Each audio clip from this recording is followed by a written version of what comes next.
بسم اللہ الرحمن الرحیم اللہم صلی علی محمد وعلی آل محمد کما صلیت علی ابراہیم وعلی آل ابراہیم انک حمید مجید یا رب صلی وسلم دائما ابدا علی حبیبک خیر الخلق کلہم۔ ہمارے ساتھیوں کو معلوم ہے کہ عشرہ ذی الحجہ بس شروع ہوا چاہتا ہے۔ ہمارے ہیں غالباً کل سے عشرہ شروع ہو جائے گا۔ اس کے تعلق سے چند باتیں عرض ہیں۔ جس طرح رمضان المبارک کا مہینہ اللہ تعالیٰ نے خاص رحمت کے لیے منتخب فرمایا اور اسی میں لیلۃ القدر کو رکھا، اس میں روزے فرض فرمائے، اسی طرح ذی الحجہ جو عربی مہینوں کا آخری مہینہ ہے، اس کو اللہ نے بڑی فضیلت عطا فرمائی، اسی لیے پروردگار نے اسی مہینے میں حج کو رکھا۔ تو اس کے جو 10 دن ہیں شروع کے، پہلی تاریخ سے لے کر کے خاص طور سے 9ویں تاریخ تک بڑی فضیلت کے ہیں۔ حضرت رسول پاک صلی اللہ علیہ وسلم کے ایک دو ارشادات عرض کرتا ہوں۔ عن ابن عباس رضی اللہ تعالی عنہ قال قال رسول اللہ صلی اللہ علیہ وسلم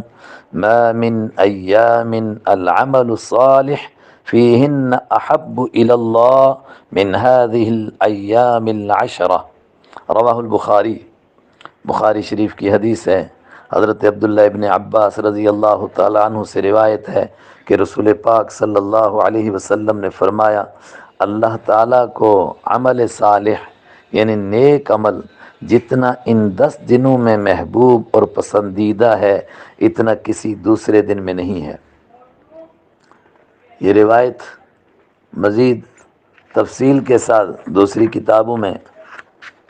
حضرت ابو ہریرہ رضی اللہ تعالیٰ عنہ سے عرض کرتا ہوں، اس میں عبادت بہت مقبول ہے، تو کیا عبادت کرے آدمی۔ عن ابی ہریرہ رضی اللہ تعالی عنہ قال قال رسول اللہ صلی اللہ علیہ وسلم ما من ایام احب الی اللہ ان یتعبد فیها من عشر ذی الحجہ یعدل صیام کل یوم بصیام سنہ وقیام کل لیلۃ منها بقیام لیلۃ القدر۔ حضرت ابو ہریرہ رضی اللہ تعالیٰ عنہ سے روایت ہے کہ حضرت رسول اکرم صلی اللہ علیہ وسلم نے فرمایا، دنوں میں سے کسی دن میں بھی بندے کا عبادت کرنا اللہ تعالیٰ کو اتنا محبوب نہیں جتنا کہ عشرہ ذی الحجہ میں محبوب ہے، یعنی ان دنوں کی عبادت دوسرے دنوں کے مقابلے میں اللہ تعالیٰ کے ہاں بہت زیادہ پسندیدہ ہے۔ اس عشرہ کے ہر دن کا روزہ سال بھر کے روزے کے برابر ہے۔ اللہ اکبر! ایک دن کا روزہ سال بھر کے روزوں کے برابر، اور اس کی ہر رات کے نوافل شب قدر کے نوافل کے برابر ہیں۔ رواہ ترمذی، یہ روایت امام ترمذی رحمہ اللہ تعالی نے اپنی کتاب میں ذکر فرمائی۔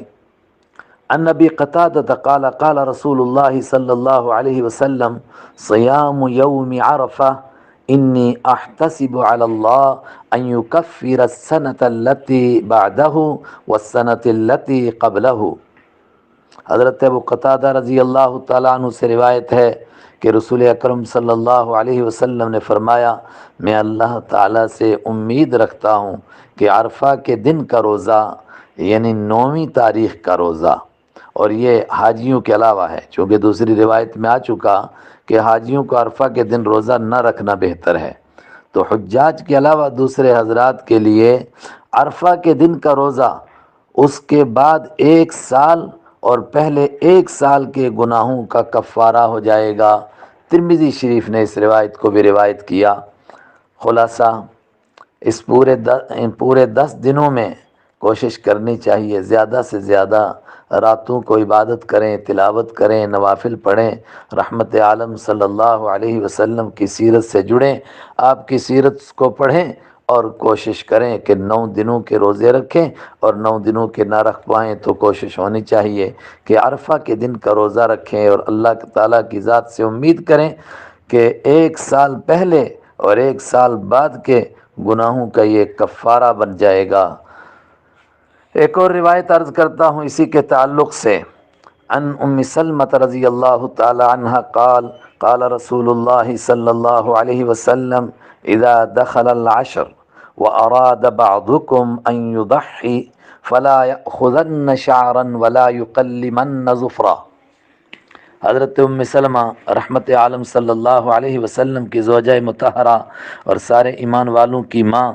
فرماتی ہیں، ان سے روایت ہے کہ رحمت عالم صلی اللہ علیہ وسلم نے فرمایا، اذا دخل العشر، جب عشرہ داخل ہو، اور مراد یہاں پر عشرہ ذی الحجہ، اور تم میں سے کسی کا ارادہ ہو کہ وہ قربانی کرے تو اس کو چاہیے کہ ان 9 دنوں میں نہ اپنے بال لے اور نہ اپنے ناخن کٹوائے، بلکہ ذی الحجہ کی 10ویں تاریخ عید کے دن بال کٹوائے، صبح ناخن کٹوائے۔ اور مقصد اس کا کیا ہے کہ یہ حج کا مہینہ ہے، اور حج ایک دیوانگی کی عبادت ہے، ساری امت تو اس میں ہر سال شریک نہیں ہو سکتی ہے، اس کے لیے تو مکہ المکرمہ اور حرم جانا ضروری ہے، تو باقی ساری دنیا کے ایمان والے حاجیوں کی ایک نسبت حاصل کرنے کے لیے کچھ دنوں کے لیے ویسی درویشانہ اور ملنگانہ صورت بنا لیں کہ ان دنوں میں نہ بال کٹوائیں نہ ناخن کٹوائیں۔ صفائی ستھرائی الگ بات ہے، لیکن حاجیوں کے ساتھ ایک نسبت حاصل کرنے کے لیے ایسا بھی کریں۔ لیکن یہ اس آدمی کے لیے ہے جو قربانی کرے، اور قربانی خود حج کے کاموں میں شرکت کا ایک طریقہ ہے۔ اصل قربانی تو حاجی کی ہوتی ہے، لیکن ان کی ایک نسبت پیدا کرنے کے لیے ساری امت پر، جس کے پاس حیثیت ہے قربانی کرنے کی، اس پر واجب ہو گئی قربانی کرنی۔ بعض حضرات کے نزدیک ایسا کرنا واجب ہے، چونکہ یہاں بڑی تاکید ہے، فلا یأخذن شعرا ولا یقلمن ظفرا،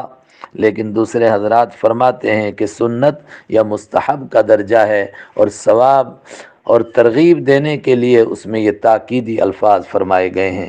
اللہ مجھے بھی عمل کی توفیق عطا فرمائے، اور ہمارے سننے والوں کو بھی اس پر عمل کی توفیق عطا فرمائے، اور ہمارے جو سیرت کا پروگرام چل رہا ہے، جس میں اس اتوار کو آپ نے 10 سوالوں کے جواب دینے ہیں اور اگلے اتوار کو 200 سوالوں کے جواب دینے ہیں، تو مجھے امید ہے کہ اگر